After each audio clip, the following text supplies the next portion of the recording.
Hi, I'm Donald Wilson. This is Brutal Business, and today I'm going to be talking about how I deployed the $55 that I placed into my Robinhood account the other day.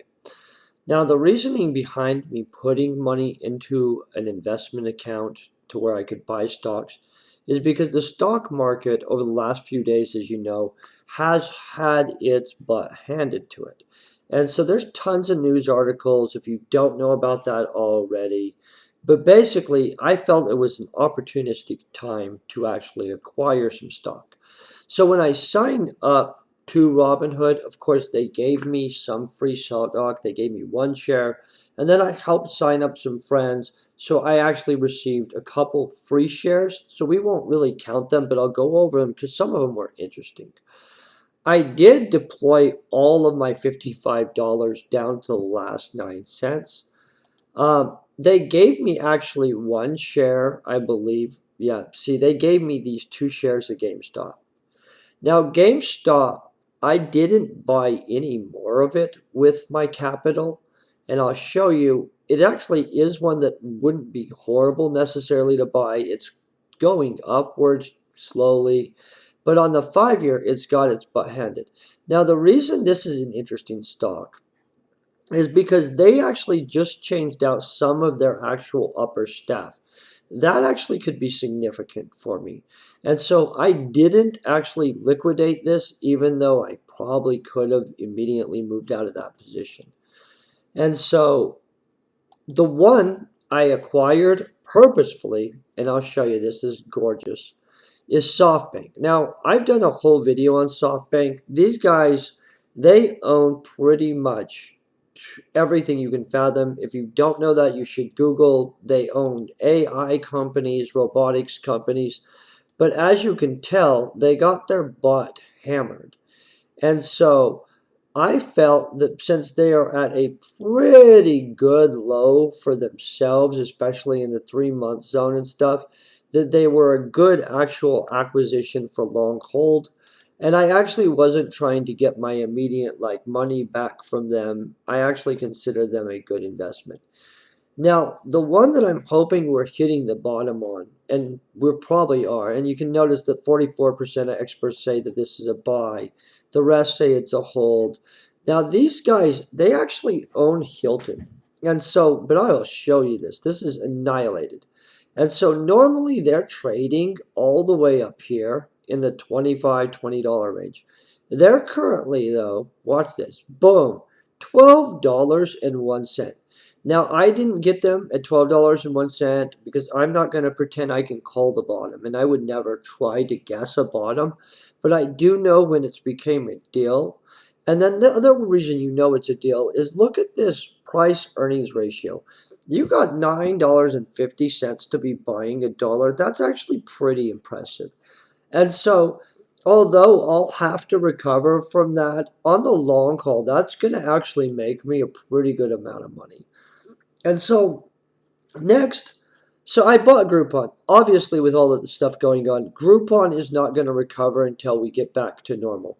But see, Groupon's actual price is usually within the $4 or $5 range. I was able to pick it up at $1.04. And so it's a mixed bag on the experts saying, hold this, don't hold this. Honestly, I could have got a good deal here. It might actually not be a good deal. And so I'm shaky on if, hey, was Groupon a good deal? I think when everybody gets back to normal, though, it's going to actually end up being reasonable. So now, the one that I took as a long shot that's actually doing well for me, and honestly, you're going to want to look at the financials of these guys because they were losing their butt. So they're at break-even point barely. I got them for 39 cents a piece, right? They're currently floating at 42 cents. The reality of it is, though, right, over the past while, they have been much higher. And they usually really are, a good 30% higher than the 40 cents I acquired them at.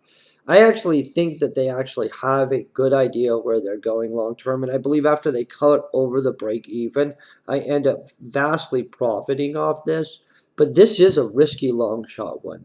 And so, and there is negative news and stuff on them too. But over the long haul, I'm very comfortable with my own position and risk in that.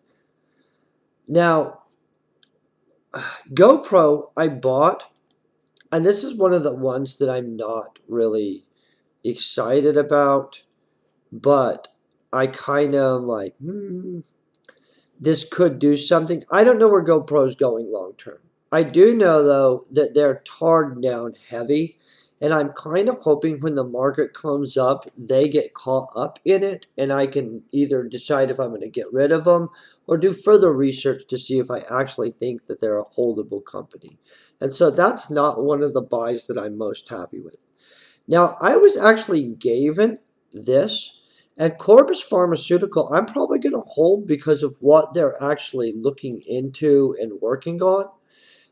I got them at an absolute value on the last, 4 something years of their run. I should have opportunity to get rid of them if I decide I don't like anything about them. Uh, I'm overall, I'm actually happy with them. I got them for free. I'm not necessarily going to double down on them. I also received this Amneal Pharmaceutical, and I'm kind of in the same position where, like, I don't know enough about the pharmaceutical companies. I'm holding them. I'm probably going to look into it a little better. I actually obtained them at an absolutely ridiculously low rate. And so it didn't even crest under that today. And most people rate them as a hold. And I believe a chunk as a buy. And so it's a buy hold. I'm willing to do that. Now I will go over where I wish I would have actually deployed money if I would have had more money. I actually would lock down both more in actually the um, Park Hotel Resort Group that owns Hilton. I would have doubled down on them today, actually, without hesitation. But the ones that I actually wish I would have got that I actually did not get are American Airlines and Royal Caribbean. I actually ran out of money before I deployed to them because I had only started with $55. And then where it becomes really interesting and that I really wish I would have got. See this XLE Energy Group? This is an energy index spider. And as we all know, the oil industry tanked like crazy. And so what happened is this energy industry spider is absolutely devastated, right? It usually floats at 59, $60 a zone, right?